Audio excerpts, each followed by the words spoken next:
اعوذ باللہ من الشیطان الرجیم بسم اللہ الرحمن الرحیم الحمد للہ رب العالمین والصلاة والسلام علی سید المرسلین خاتم النبیین اما بعد۔ صحیح بخاری باب کتاب الشروط، حدیث نمبر 2727، اردو ترجمہ۔ طلاق کی شرطیں جو منع ہیں۔ ابن مسیب، حسن اور عطا نے کہا، خواہ شرط کے بعد میں بیان کرے یا پہلے، ہر حال میں شرط کے موافق عمل ہوگا۔ محمد بن عرعرہ نے بیان کیا، کہا ہم سے شعبہ نے، ان سے عدی بن ثابت نے، ان سے ابو حازم نے اور ان سے ابو ہریرہ رضی اللہ عنہ نے کی رسول اللہ صلی اللہ علیہ وسلم نے تجارتی قافلوں کی پیشوائی سے منع فرمایا تھا، اور اس سے بھی کہ کوئی شہری کسی دیہاتی کا سامان تجارت بیچے، اور اس سے بھی کہ کوئی عورت اپنی دینی یا نسبی بہن کے طلاق کی شرط لگائے، اور اس سے کہ کوئی اپنے کسی بھائی کے بھاؤ پر بھاؤ لگائے۔ اسی طرح آپ نے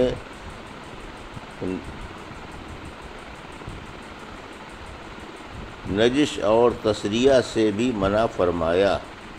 محمد بن عرعرہ کے ساتھ اس حدیث کو معاذ بن معاذ اور عبد الصمد بن عبد الوارث نے بھی شعبہ سے روایت کیا ہے، اور غنزر اور عبد الرحمن بن مہدی نے یوں کہا کہ ممانعت کی گئی تھی مجہول کے صیغے کے ساتھ۔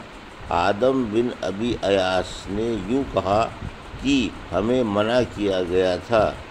نظر اور حجاج بن منہال نے یوں کہا کہ منع کیا تھا رسول اللہ صلی اللہ علیہ وسلم نے۔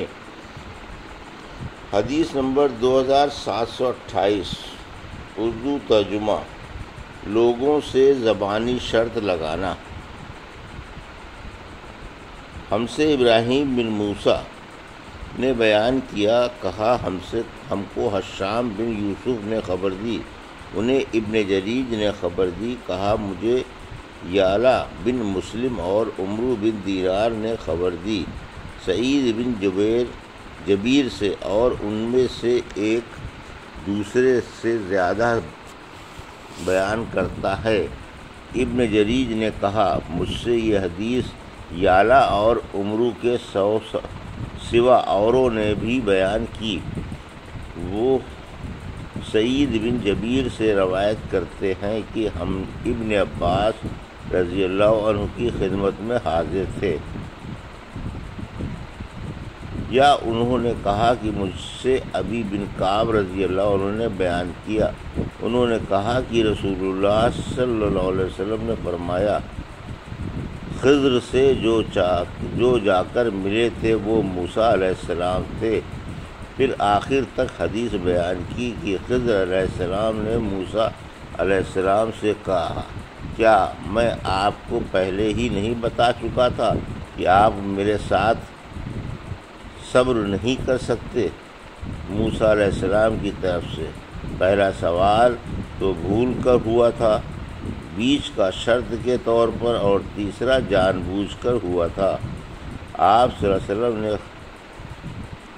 خضر سے کہا تھا، آپ علیہ السلام نے خضر سے کہا تھا کہ میں جس کو بھول گیا آپ اس میں مجھ سے مواخذہ نہ کیجیے اور نہ میرا کام مشکل بناؤ۔ دونوں کو ایک لڑکا ملا جسے خضر علیہ السلام نے قتل کر دیا۔ پھر وہ آگے بڑھے تو انہیں ایک دیوار ملی جو گرنے والی تھی، لیکن خضر نے اسے درست کر دیا۔ ابن عباس رضی اللہ عنہ نے ورائہم ملک کے بجائے امامہم ملک پڑھا ہے۔ حدیث نمبر 2729، اردو ترجمہ۔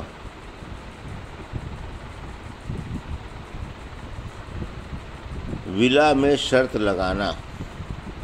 ہم سے اسماعیل نے بیان کیا، کہا ہم سے امام مالک نے بیان کیا، انہوں نے حشام بن عروہ سے، ان سے ان کے والد نے، اور ان سے عائشہ رضی اللہ عنہا نے بیان کیا کہ میرے پاس بریرہ رضی اللہ عنہا آئیں اور کہنے لگی کہ میں نے اپنے مالک سے 9 اقیہ چاندی پر مکاتبت کر لی ہے، ہر سال 1 اقیہ چاندی دینا ہوگا، آپ بھی میری مدد کیجیے۔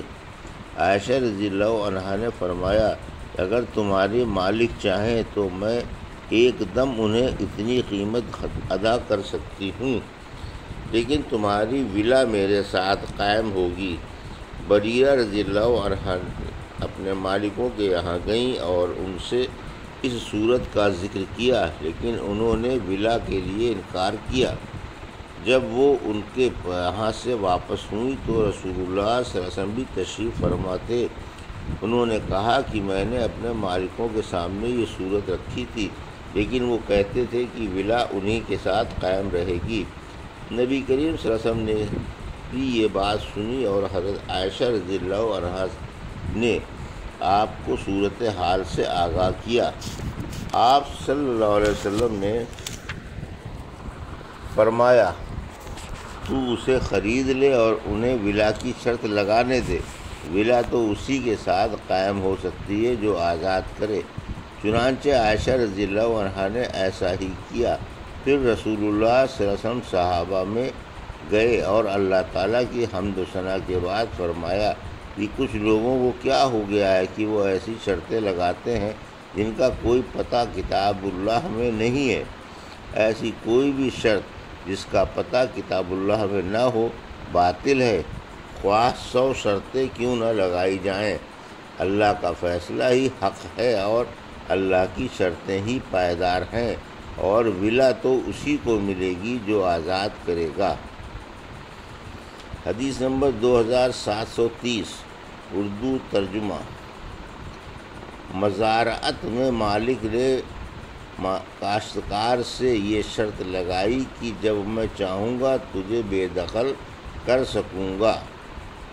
ہم سے ابو احمد مرار بن حمویہ نے بیان کیا، کہا کہ ہم سے محمد بن یحییٰ ابو غسان کنانی نے بیان کیا، کہا ہم کو امام مالک نے خبر دی نافع سے، اور ان سے عبداللہ بن عمر رضی اللہ عنہ خطبہ دینے کے لیے کھڑے ہوئے۔ آپ صلی اللہ علیہ وسلم نے فرمایا رسول اللہ صلی اللہ علیہ وسلم نے جب خیبر کے یہودیوں سے ان کی جائیداد کا معاملہ کیا تھا تو آپ صلی اللہ علیہ وسلم نے فرمایا تھا کہ جب تک اللہ تعالیٰ تمہیں قائم رکھے ہم بھی قائم رکھیں گے۔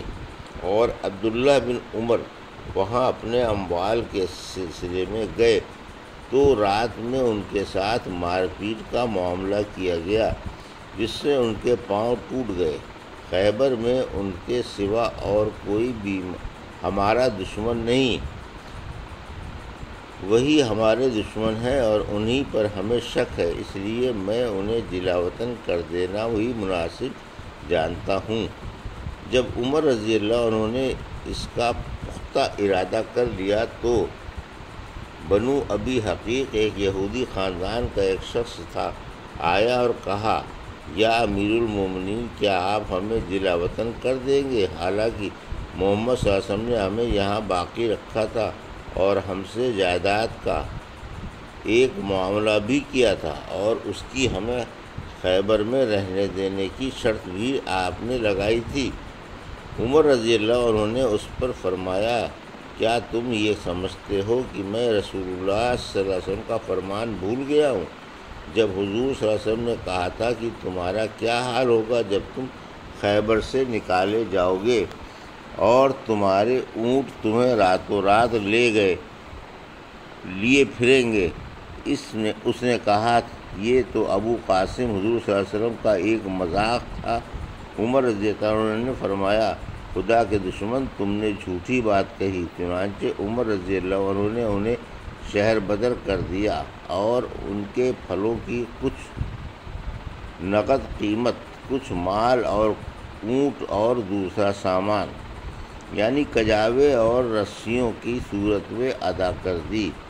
اس کی روایت حماد بن سلمہ نے عبید اللہ سے نقل کی ہے، جیسا کہ مجھے یقین ہے نافع سے، اور انہوں نے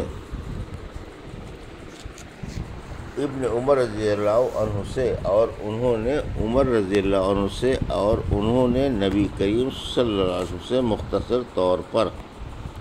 یہ تھی صحیح بخاری باب کتاب الشروط کی حدیث نمبر 2727 سے 2730 کا اردو ترجمہ جو ابھی آپ نے سماعت فرمایا۔ اللہ سے دعا ہے کہ اللہ ہمیں ان حدیثوں کی صحیح سمجھ عطا فرما اور ان پر عمل کرنے کی توفیق عطا فرما، آمین یا رب العالمین۔